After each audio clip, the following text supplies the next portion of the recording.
Well, Kateo, I tell you what, you didn't know we have a little ongoing thing in the administration. As you mentioned, there are a fair number of African Americans in high places in my administration. But, and I'm always hearing about Howard Grade School. I'm hearing about Morgan Man. I'm hearing about, all these other things. But I keep talking about Delaware State. And although I went to the University of Delaware, I tell you there's an old expression. I tell you who brung me to the dance. Delaware State University is in the middle of my state in Dover, Delaware. And we have the 8th largest black population in America as a percent of population. And the lower two counties are fairly conservative compared to the northern county. And I operated out of Delaware State for a significant portion of my career and campaign, as the gentlewoman from the state of Delaware can tell you. And there was a guy named Tony Allen who used to work for me for years. He went out and he got his PhD. Then he left and became a president. He's not Tony Stand-Up, president of Delaware State University.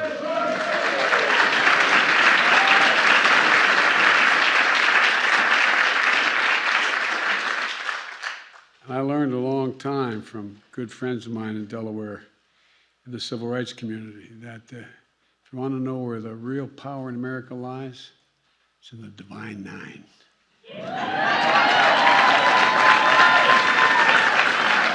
We're the only administration in history that actually has an office, right, Jim? We have a Divine Nine office. So I understand. I understand, as they say, who brung me to the dance. And all kidding aside, you're going to be incredible, old buddy. You're going to do well. You're going to do very well. And, there is I don't know whether they've been introduced, but my Secretary of Defense, Secretary Austin. So you stand up.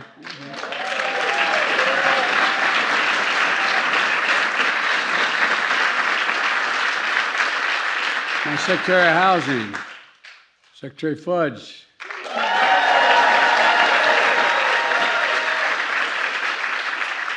My administrator, guy who's running, taking care of the EPA and all the rest from Carolinas, the Administrator Regan.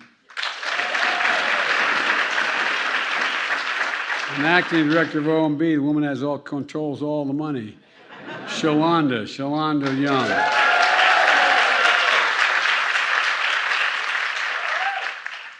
And a woman who, I really mean it, has let the whole world know who we are. No, really.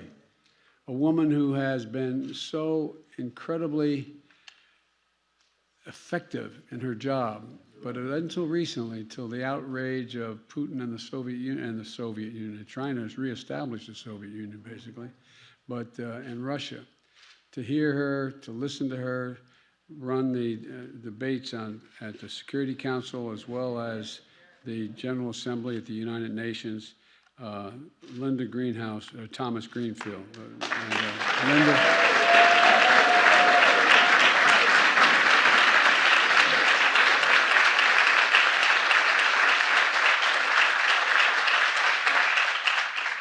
And a woman who knows a little bit about the economy, chair of the Council of Economic Advisors, Cecilia.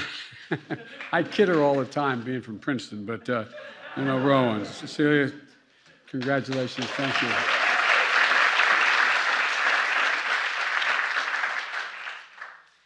And Mr. Secretary, I'm talking about Kateo right now.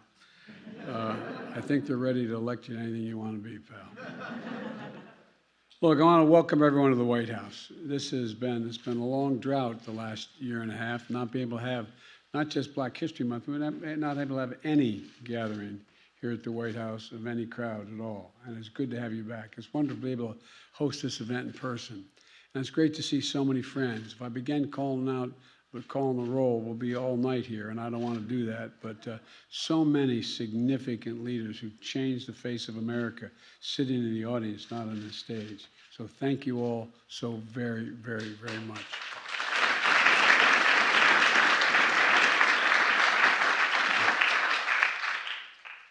My name is Joe Biden. I'm Joe Biden's husband.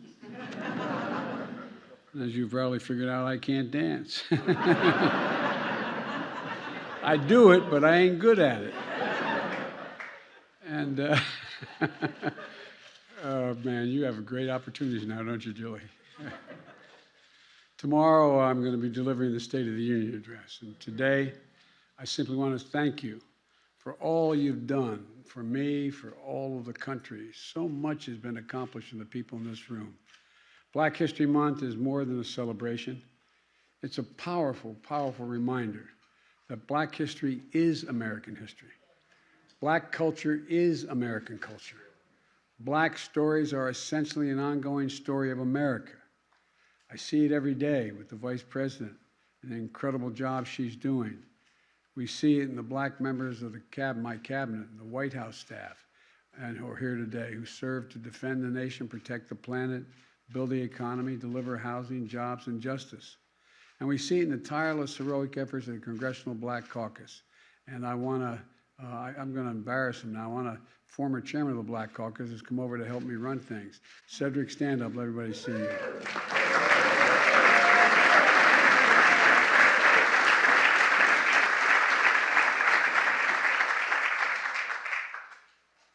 I never played golf till I was 46 years old. I got to be pretty good. Then I asked Cedric to help me in my campaign. Then I played golf and he beat the hell out of me. I wish I had never done it.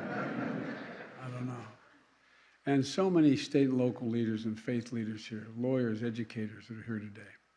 And of course, we see another first in the nomination of Ketanji. Well, you saw her. I guess you saw Justice Brown Jackson, who is on the Circuit Court of Appeals right now. She is an incredible woman. This is a woman who graduated magna cum laude from Harvard. She was the editor of the Law Review. She has done so many other things, but I want to make it clear, not only is she eminently qualified, there were so many others I had to choose from. I can tell you, Jim has supported all the nominees, but the one he most supported was from South Carolina. I've already nominated her to be on the Circuit Court of Appeals, the second highest court in the nation. But Judge Jackson is going to be an outstanding justice.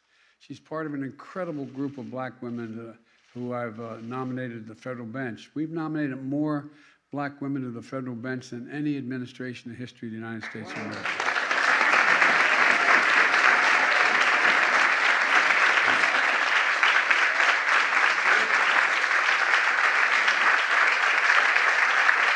Well,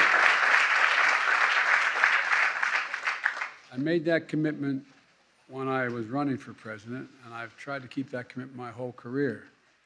You know, and the first executive order I signed when I came into office, and it was with Cedric's help, I sat down, put pencil to paper, or pen to paper, and signed I instructed every single element of my administration, every department, from the Defense Department to the Justice Department and on, that equity should be the center of all of what we do. And we did that in the COVID-19 response. Remember at the beginning, everyone was concerned whether or not, as usual, African Americans would be left behind. Well, we helped raise the vaccination rate among Black Americans and bring it on par with white adults, all same across the board. And I want to thank the members of the Black Coalition Against COVID represented here today as well.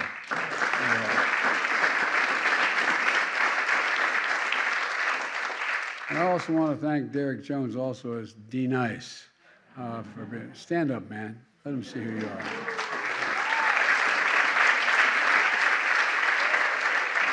He provided a soundtrack of hope to keep our spirits up during the worst days of that pandemic. And thank you, thank you, thank you, man. You know, when I took office, I said the American story depends not on how many of us, any one of us, not on some of us, but on all of us, on all of us. So we're investing in all of us. So many of you here helped enact the American Rescue Plan to deliver immediate economic relief, with rescue checks to tax cuts to eliminate, and the estimate is that we've cut black poverty by over 30%. We reduced child poverty by more than 50% in the black community. The American Rescue Plan also included historic funding that allows cities and states to invest in community violence intervention programs and keep neighborhoods safe. Look, you're critical in getting the infrastructure law passed, the bipartisan bill that's going to do so much. It's going to replace decades of disinvestment in the United States of America.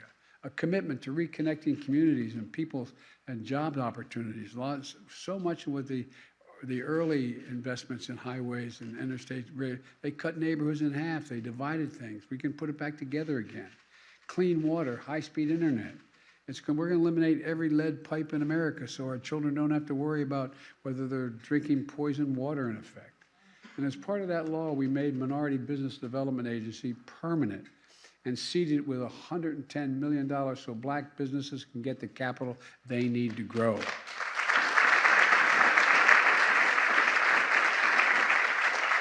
And I'm also proud to be joined by Opal Lee when we made the Juneteenth the first federal holiday in the last 40 years.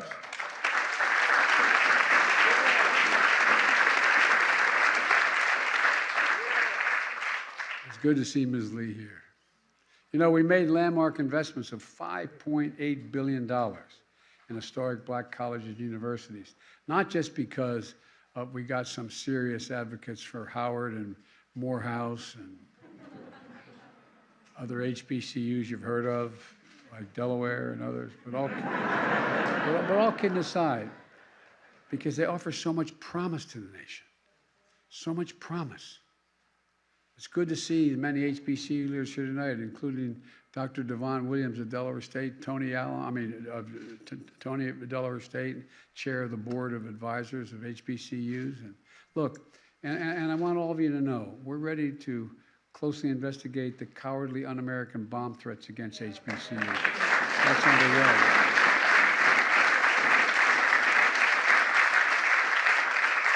We have so much more to do as a nation in making everyday things more accessible and affordable. As my friend Jim Clyburn says, that's the test of whether government delivers. Are they accessible and affordable?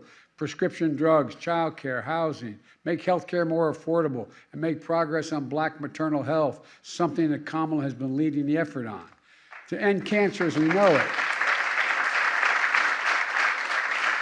by putting science and technology to work to address the inequities in testing and diagnosis and access to care. And you know, we've got to work to deliver police and criminal justice reform as well. Even though Congress isn't acting, we are making changes in federal law enforcement policies, banning chokeholds, restriction on no-knock warrants, requirements on for federal agents to wear and activate their body cameras, ending the Department of Justice use of private prisons.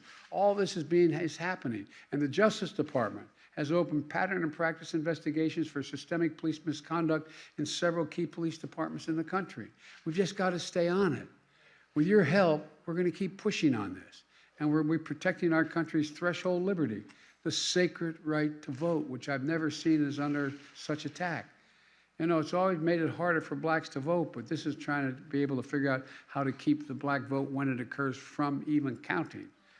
Over the past year, we've directed federal agencies to promote access to voting. We've appointed top civil rights advocates to help the U.S. Department of Justice, which has doubled the number of voting rights enforcement folks on their staff.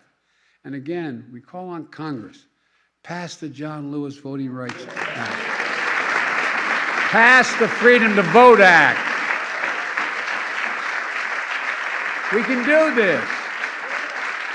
The American people agree with us.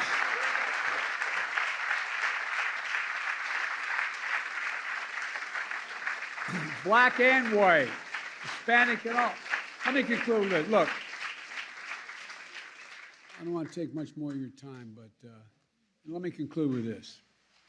I know progress can be slow and frustrating, but I also know it's possible.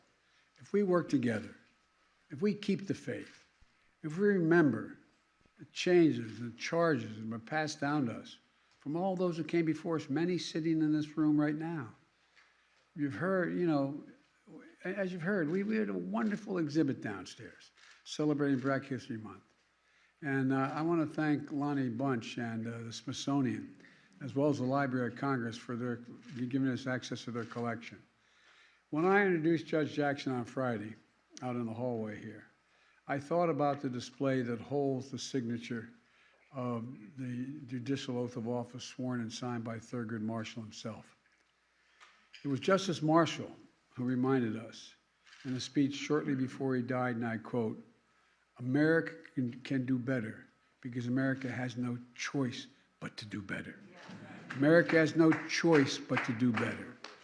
It's a powerful reminder of the history of the journey of America and the power each of us hold to write more just and hopeful chapter.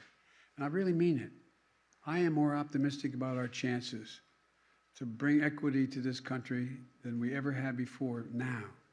And if you wonder about it, just take a look. Take a look at the different reason I have so much hope is the younger generation. Those folks from grade school through 30 years of age. Look at what's going on. Look at how they act with one another. There's not this isolation. There is everything you see from television commercials down to how we act with one another. We have so much going for us. We got to just let them have their shot. Folks, I want to thank you all for being here. I really mean it. I want to thank you for all you've done, all that we can do, and being committed that we're going to do so much more. So thank you, thank you, thank you. May God bless you all. Thank you.